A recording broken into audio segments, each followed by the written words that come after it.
Welcome to the SkullKing Fantasy Football Podcast, powered by StatRoute.com. And now, here's your host, Ryan Skullroot.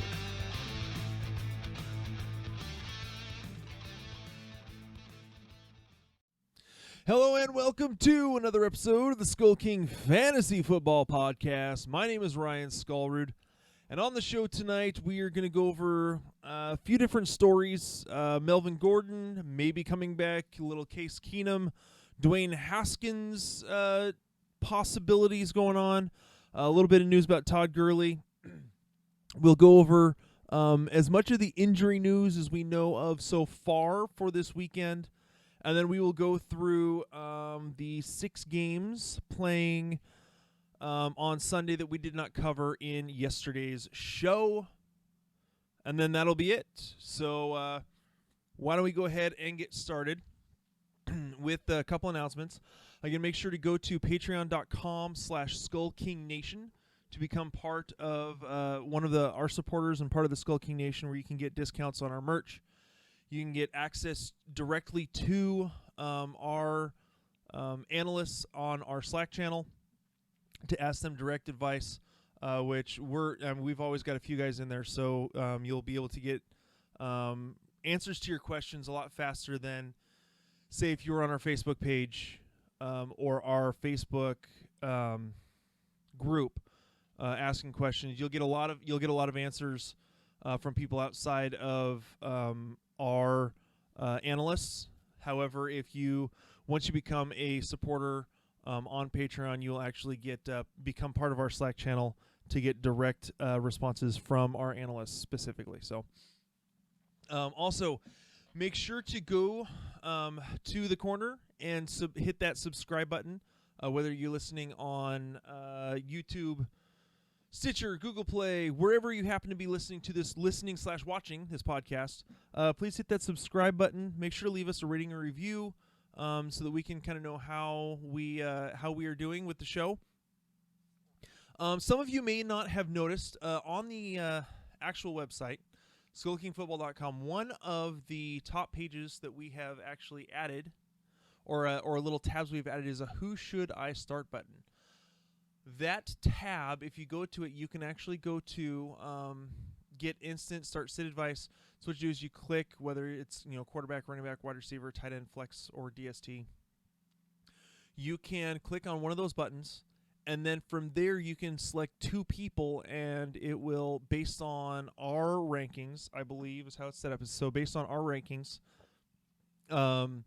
it will actually on SkullKing's rankings, it'll actually give you advice on who you should start, who you should sit, based on our rankings, who is the higher rated for the coming matchup. So we have that as part of our the stuff that we are giving you guys to try to help you make better decisions for your lineups. And last but not least, we have a bunch of articles coming out over the next few days, a couple different quarterback articles, start sits, CJ Krause with his pop, lock, and drop it article. We've got a couple wide receiver articles, guys to avoid, guys to possibly bench, couple sleepers, those positions. So looking forward to getting those out to you guys so you guys can read those. And I believe that is it for the announcements. So why don't we go ahead and get into today's headlines? Today's headlines. All right, and in the headlines, let me make sure I got this all pulled up correctly. To start it off, Melvin Gordon, according to a source, is supposedly ending his holdout. The source apparently said that he would be reporting as early as, well, if you're listening to this on Thursday, as early as today. I'm recording this Wednesday night. So as early as Thursday, he could be recording to camp. He would obviously not play this week, if he reports. He may not even play very much the week after that, again, if he reports. This would, if he is coming back, this puts a major damper on Austin Eckler. And actually, it'll actually bring down Case Keenum a little bit. Keenum's production always not Case Keenum, Keenan Allen's production. Sorry, misspoke there. Got ahead of me onto the next story. That'll actually affect Keenan Allen's production when Gordon is playing. Keenan Allen's production actually goes down a little bit. So with him being out, that's been a bit of a boost to Keenan Allen's production. So something to watch out for. We will see if this is actually true or not. Kind of wait and see what's going on. But as of right now, it looks like Melvin Gordon may be coming back. He's got to report back this year anyways at some point for, to accrue a season and not be and still have that season accrue so that he can become a free agent next year. So moving on, story number 2. Case Keenum did not practice Wednesday due to a foot injury. Coach Jay Gruden has already stated that Dwayne Haskins will start if Keenan is unable to suit up. That would make for a really fun game in terms of the storylines if Keenum can't play, because then it would be Dwayne Haskins, who was the number 15 pick, I believe, for the Redskins, going up against the number 6 pick of the Giants in Daniel Jones. Could be a whole lot of fun. Again, we will see. Case Keenum didn't practice today, Wednesday. We will see what happens Thursday and Friday. But with if Dwayne Haskins plays, this could be. I don't necessarily want to say a bump for Terry McLaurin because he's already producing as a top 15 wide receiver right now. First wide receiver in history to have at least 5 catches and a touchdown in his first 3 games. So yeah, we'll definitely see, kind of watch this. If you're in a Superflex or 2 QB league, you would probably need to be in like a 14 to 16 team Superflex league for Dwayne Haskins to really have a lot of value. So So again, we'll kind of watch the Redskins injury reports to see how this ends up, to see if we have a 2019 draft story come to life for Week 4. Story number 3. Todd Gurley has been averaging 15 carries per game in 2019. The Rams would like to get that to 25. That is a lot of carries. It actually says this is from profootballtalk.nbcsports.com. He has 44 carries this year. Coach Sean McVay hopes to get Gurley to 25 carries. That's the objective. Slowly working him in. For those of you who have Todd Gurley and seeing the lack of production, I think part of it is the offensive line hasn't really been opening up a whole lot of holes. Also, Gurley has not been all that explosive in his running. You got to believe part of that's probably the arthritis in his knee. And so, if you're willing to hold off, I would try not to sell too low. I mean, if you were one of those guys like me that got him like in the 3rd or 4th round because everyone was just holding off on him. I had one league where I have him. I got him in like the 4th round of a 10-team league. I'm not going to be too disappointed if I have to, sell low on him. I don't really care. I'm pretty well set in that league anyways. So if I have to do that, I'm not going to be too disappointed. So, but I am willing to kind of hold off for a little bit and see if the carries do start moving up and he starts getting a little more work as we get going through the season. So, just something to watch for. I don't know. He wasn't able to handle that load for the entire season last year. Maybe they're just trying to ramp him up so that he can get to that point at the end of the season. It's a long time to wait for fantasy owners. That's for darn sure. So, getting into some other stories, Jay Ajayi may be game ready soon, apparently, with the team that he's most attached to right now, obviously, is the is the Giants because of Saquon Barkley going out with a high ankle sprain. Free agent running back Jay Ajayi is close to being game ready and might be next week, sources said. Would be an intriguing midseason addition. We will see if that actually happens with the Giants. I know there's a couple other teams that are still a little running back depleted. One of those teams is the Houston Texans still. I know they have Carlos Hyde. They've already been working out, and Duke Johnson. They've already been working out C.J. Anderson. I don't believe Anderson has had a contract offer yet. So, again, just something to watch for. Giants are losing players like crazy. The Giants are already short-handed at wide receiver with Golden Tate on suspension. This time, it's Russell Shepard. He was diagnosed with a foot sprain that puts his status for this week in doubt. He's also a special teams contributor. I mean, as of right now, the defense or the wide receiver core for the Giants is Sterling Shepard, and then Darius Slayton, Benny Fowler, Corey Latimer. That's not a great wide receiver core, to be completely honest. I still think that Daniel Jones can be pretty solid because having Evan Ingram helps. So, just the continued thinning of the wide receivers in New York. Devin Singletary did not practice with his hammy on Wednesday. We will see how he does. Mike Tomlin is optimistic that Vance McDonald will play this Sunday. However, that did not stop them from trading for Nick Vannett from the Seattle Seahawks. Trey Burton should be back this next week against Minnesota.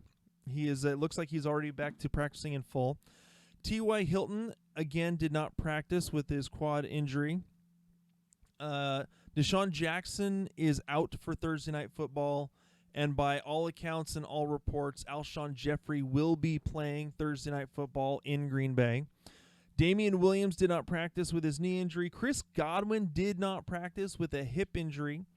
So we'll keep an eye on that and see what happens Thursday. I think if he can get in limited practices Thursday and Friday, he should still be okay for the game against the Rams on Sunday. Mike Williams of the Chargers did not practice with a back issue, and Rashad Penny, again, still has not practiced with a hammy issue.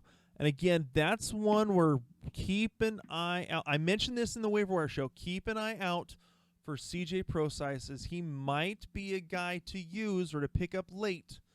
With all of the issues that Carson has been having with holding on to the football, Prosise could get a fair amount of work in this game. So, and especially against a not all that great defense in the Arizona Cardinals. Again, this could be a time for Prosise to really step up and produce. So, all right, that is it for the headlines. We'll take a quick commercial break right here, and after that, we will get into the 6 game previews that we've got to finish off the Sunday games.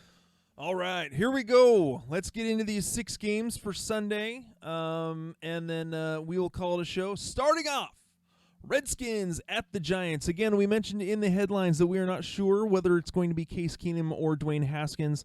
If it's Case Keenum, due to the ineffectual nature of the defense of the New York Giants, Case Keenum can still put up low-end quarterback 1 numbers, but not if he turns the ball over 5 times like he did against Chicago. Again, the Giants are definitely not anywhere near the defense that Chicago is, so Keenum could put up solid numbers in this game if he plays.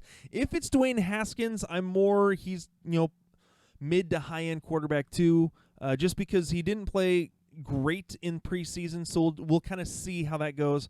I'd have him as a mid quarterback 2. Chris Thompson I have as a running back 2, especially in PPR leagues. AP is a running back 3.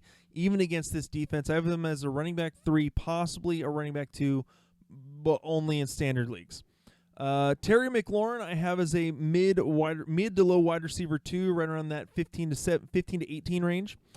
Vernon Davis I have as a high-end tight end 2, kind of on the cusp of tight end 1 and 2, simply because, again, this New York defense is terrible, and Vernon Davis can still put up some a fair amount of points against the bad defense.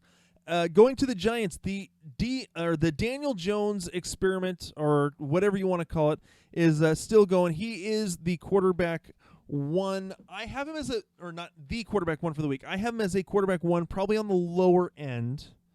Again, the Redskins defense is absolutely terrible if they let Mitch Trubisky, throw 3 to 4 touchdowns. So I have supreme confidence that Daniel Jones will be able to do even better than that.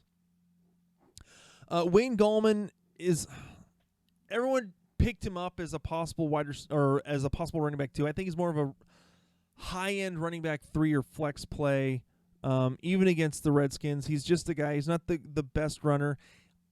If he proves me wrong, awesome, because I have him in a league where, a really deep 16-team league with like a 12-person bench, and I picked him up as a handcuff to Barkley, and what do you know, now I need him. So we'll see if he outperforms a running back, low running back 2 production. Awesome. I'm not necessarily counting on it. Sterling Shepard is a wide receiver 2. Darius Slayton I have kind of as that boomer bust wide receiver 3. Evan Ingram is obviously a tight end 1 in this game. Moving on, the Seahawks at the Cardinals. Russell Wilson is a quarterback 1. I have him as a top 5 quarterback this week. Carson, as long as he can hold on to the ball, because he not only runs the ball but can catch the ball out of the backfield, I have him as a running back 2. Procise I have as a running back 3 with upside. Could put up a decent amount of production, especially if Penny does not play. If Penny does play, I think that Penny moves to the running back 3, but if he's still already not practicing, they're going to hold off on Penny, and Procise is going to be the guy in the number 3 spot. Tyler Lockett I have as a high-end wide receiver 2. Could put up wide receiver 1 numbers again this week against an absolutely atrocious Arizona defense. DK Metcalf is going to be a boomer bust wide receiver 3. Could put up solid numbers. Again, we'll see if he gets into the end zone again this week. It very well could be mid to high wide receiver 2 numbers. And Will Dissly is a tight end 1 this week, going up against the Arizona Cardinals, who have given up an average of 21 fantasy points per game to the tight end position already through 3 games. So Will Dissly is going to be used a lot in this one. As far as the Cardinals go, again, Kyler Murray's kind of on the cusp of quarterback 1, quarterback 2. David Johnson I have back-end running back 1. Fitz as a wide receiver 2, and Christian Kirk as a wide receiver 3. Moving on, the Buccaneers at the Rams. I have Winston as a mid to upper quarterback 2. I think he's going to suffer a little bit against this LA defense.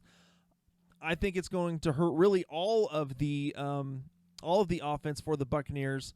This will by far should be the best defense they've played, and so I think that Winston could really struggle trying to get away from Matthews and Donald. As far as the running backs go, I don't want anything to do with them, at least in the starting lineup. Maybe hold on to one as a bench guy. Maybe see if Ronald Jones can put up another semi-decent game to take over the starting role. As far as the wide receivers go, Mike Evans is a wide receiver 2. I'm moving him down to like a low-end wide receiver 2, closer to wide receiver like 18 to 20, simply because of the Rams' defense. Godwin, I have a little bit lower than that, 20 to 24. O.J. Howard, mid to upper tight end 2.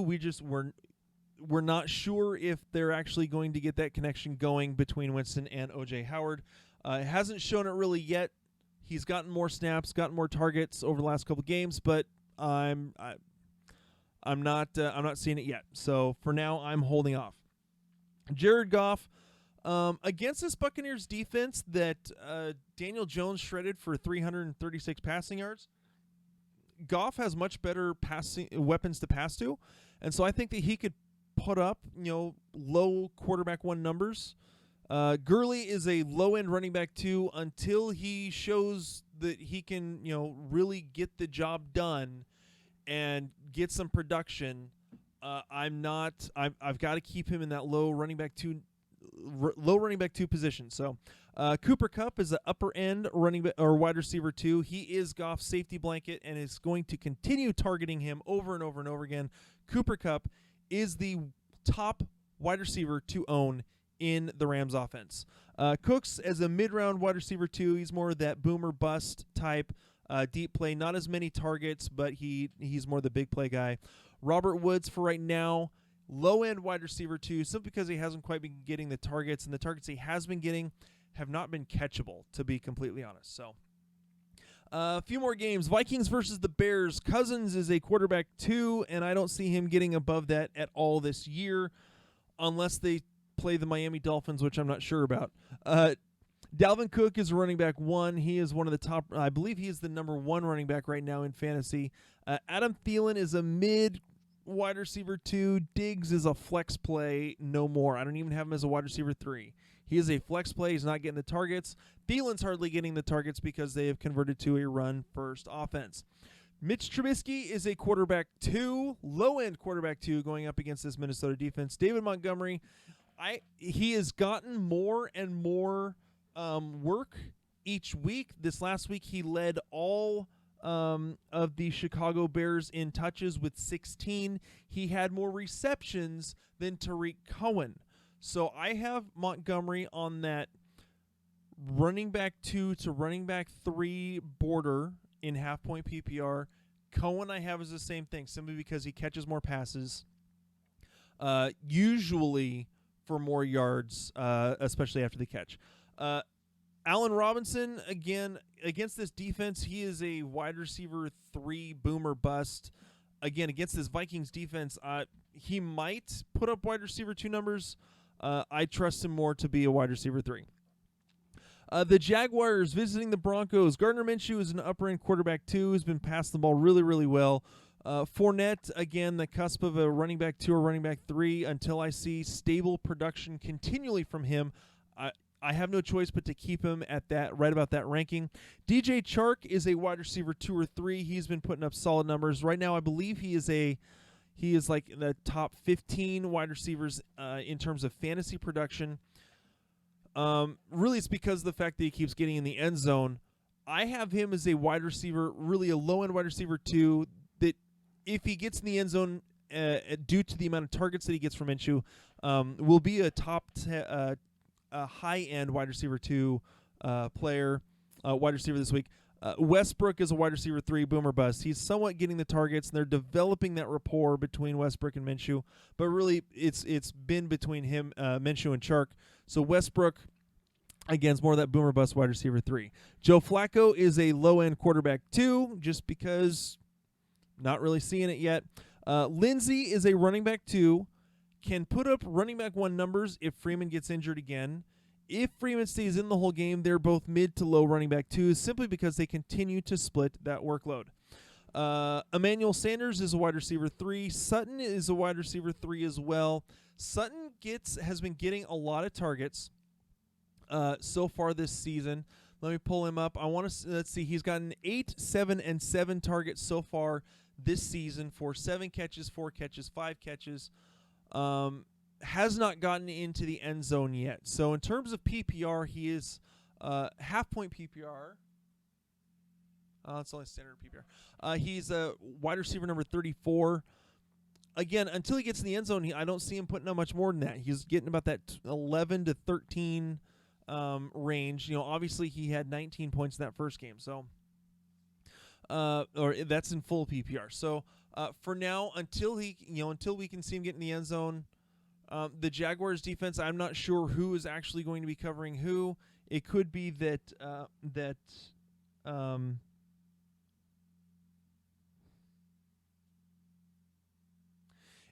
Ramsey is going to be on Sanders. We'll see. I think he's still going to be playing this week. I know that he missed practice with the birth of his daughter. So we'll kind of see if Ramsey travels for this game. I believe he will. But Sutton, they're both kind of that wide receiver 3, maybe wide receiver 2 range. Noah Fant, I still have as a low-end tight end 2 until we can see more regular production. He's had 4 targets, and 3 targets, all for about 30 yards each game. So for right now, still waiting. Again, he's a rookie tight end. It's not very often that they really work out the first year. So Moving on to the last game, the Sunday Night Football game, the Cowboys versus the Saints. Dak Prescott is a quarterback 1. Zeke is a running back 1. Cooper is a low-end wide receiver 1. And I have Cobb as a wide receiver 3/flex play. We'll kind of see how that works. I know they've got, I believe it's Devin Smith also.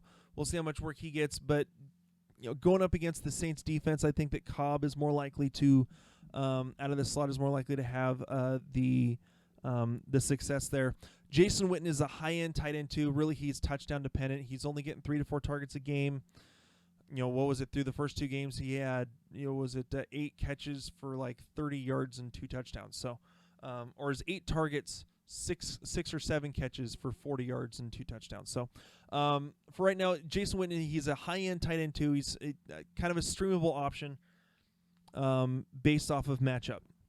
As far as the Saints go, Teddy Bridgewater, he is a quarterback 2. He is a game manager. He is a mid to low quarterback 2, simply because he's not going to throw for very many yards. They're going to use the ball with Kamara, ball control a little bit. So Kamara still have as an RB1, again, not only because of his running ability, but his ability to catch the ball in the backfield. Michael Thomas, he's instead of that elite wide receiver 1 production, until Breeze gets back, he's kind of that low-end wide receiver 1, high-end wide receiver 2. And that's not an indictment on him. It's an indictment on Teddy Bridgewater as a game manager.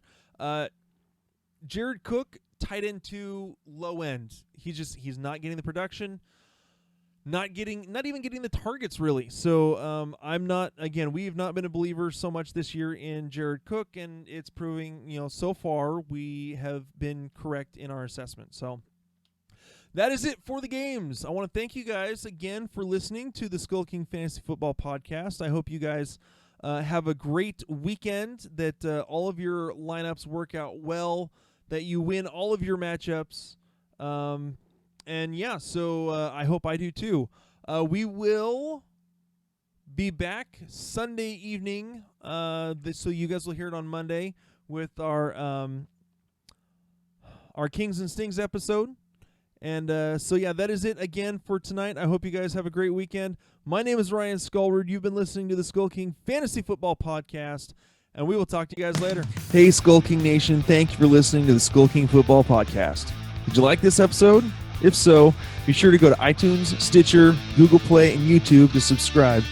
Also, please leave us a rating and reviews to let us know how we can better help you rule your leagues.